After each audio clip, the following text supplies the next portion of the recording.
Hello guys, मेरा नाम है यश और मेरे साथ है पंकज। तो हमें पसंद है डार्क एंड क्रीपी टॉपिक्स। आज हम आपको एक रियल स्टोरी बताने जा रहे हैं।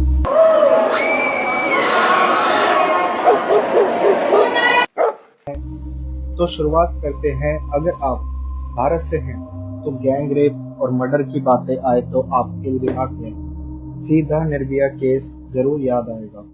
तो ऐसा ही एक दर्दनाक केस जो जापान टोक्यो में रहने वाली लड़की झुंको फुरुतु की है। झुंको फुरुतु 18 जनवरी 1971 में मिसाको सिटी, जापान में पैदा हुई एक खूबसूरत लड़की जो 1988 में याशियो मिनामी हाई स्कूल में पढ़ने वाली मिनामी स्मार्ट इंटेलिजेंट लड़की थी जो एक पार्ट टाइम जॉब भी करती थी। 23 जनवरी 1989 को पुलिस को दो लड़के हिरोशी मियानो और जो उगुरा को 19 साल की लड़की के रेप केस में अरेस्ट करती है।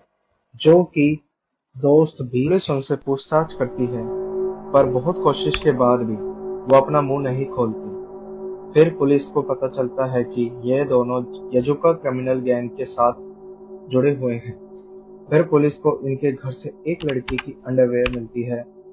फिर 29 मार्च 1989 को पुलिस प्लान बनाकर हिरोशी और जो अगुरा को अलग अलग रूम में बैठाकर एक सवाल पूछती है कि 4 महीने पहले एक महिला और उसकी 7 साल की लड़की का मर्डर हुआ था। तो पुलिस को लगता है कि मर्डर में उनका हाथ है। तो पुलिस हिरोशी को कहती है कि हमें पता है कि तुमने एक मर्डर किया है। हिरोशी को लगता है जो अगोरा ने पुलिस को सब कुछ बता दिया। हाँ, फिर हिरोशी कहता है कि हाँ, हमने किया है।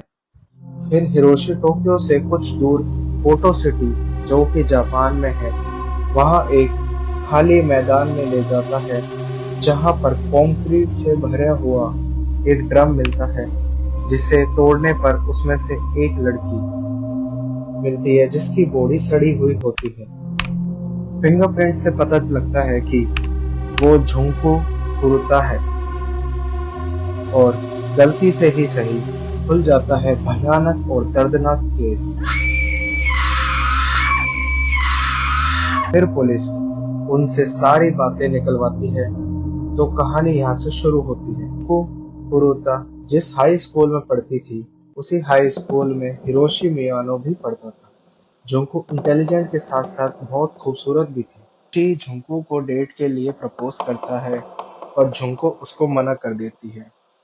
हिरोशी इस नाक को बर्दाश्त नहीं कर पाता और उससे बदला लेने की ठान लेता है और 25 नवंबर 1988 की शाम को हिरोशी और उसका दोस्त नोबुहारू मिनाटो मोपेड पे बैठकर घूम रहे थे कि कोई लड़की मिल जाए तो उसका फायदा उठा सके। जभी उनको झुमको दिख जाती है जो कि पार्ट टाइम जॉब करके अपने घर जा रही होती है। हिरोशी को बदला लेने का मौका मिल जाता है और रात 8:30 बजे के करीब दोनों एक प्लान बनाते हैं। फिर नोबुहारू भाग के जाता है और जुंको को साइकिल से नीचे गिरा देता है। पीछे से हिरोशी मदद करने का नाटक करता है और कहता है कि चलो, मैं तुम्हें घर छोड़ देता हूँ। जुंको हिरोशी को जानती थी इसलिए वो उसके साथ चली गई। हिरोशी जुंको को खाली गोदाम में ले जाता है और अपनी असलियत बताता है और कहता है कि जिसने तुम्हें गिराया था वो मेरा ही दोस्त था और यजुका गैंग से मैं भी हूँ। अगर तुमने मेरी बात नहीं मानी तो मैं तुम्हें जान से भी मार दूंगा। झुंको डर जाती है और उसकी बात मान लेती है। फिर झुंको को होटल ले जाकर उसका रेप करता है और फिर 12 बजे हिरोशी होटल के फोन से नोबुहारू को फोन करता है जहां पर उसके साथ जो अगुरा और यासुशी बताते भी होते हैं। नोबुहारू हिरोशी से कहता है कि उस लड़की को छोड़ना मत, हम आ रहे हैं।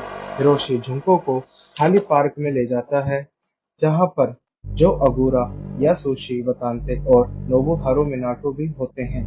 वो चारों झुंको का गैंग रेप करते हैं और बोलते हैं जैसा हम बोलेंगे वैसा ही तुम्हें करना पड़ेगा, नहीं तो हमारी यजुका गैंग तुम्हारी फैमिली को मार डालेगी। यह सुनकर झुंको और ज्यादा डर जाती है।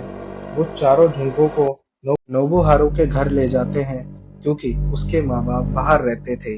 पर जुंको के माँ बाप जुंको को ढूंढते हैं पर उसको जुंको नहीं मिलती। 27 नवंबर 1988 को पुलिस स्टेशन में झुंकू की मिसिंग रिपोर्ट करते हैं। फिर पुलिस झुंकू को ढूंढने में लग जाती है। हिरोशी को ये बात पता लगती है कि पुलिस झुंकू को ढूंढ रही है। हिरोशी झुंकू से जबरदस्ती फोन करवा के बुलवाता है कि वो ठीक है और अपने दोस्तों के साथ बाहर आई हुई है, और झुंकू के माँ बाप मिसिंग रिपोर्ट वापस ले लेते हैं। जिस घर में झुंकू थी उसमें यजुका गैंग के मेंबर का आना जाना लग गया था। सब झुंकू का गैंग रेप कर रहे थे।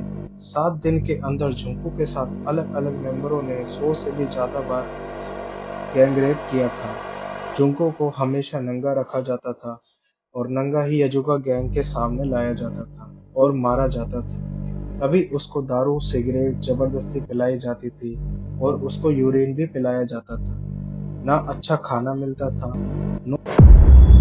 जुंको चुपचाप से फोन के पास जाती है और पुलिस को फोन करती है, पर हिरोशी आ जाता है और फोन कट कर देता है। फिर वो चारों झुंको को रूम में ले जाकर मारते हैं।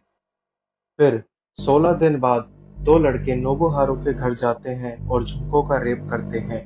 उनमें से एक लड़का अपने भाई को ये सारी बात बता देता है। उसका भाई अपने घर जाकर माँ बाप को ये सारी बात बताता है तो उसके माँ बाप पुलिस स्टेशन में कॉल करते हैं और वहां से 2 पुलिस वाले आते हैं और नोबुहारू के घर जाते हैं, पूछताछ करते हैं।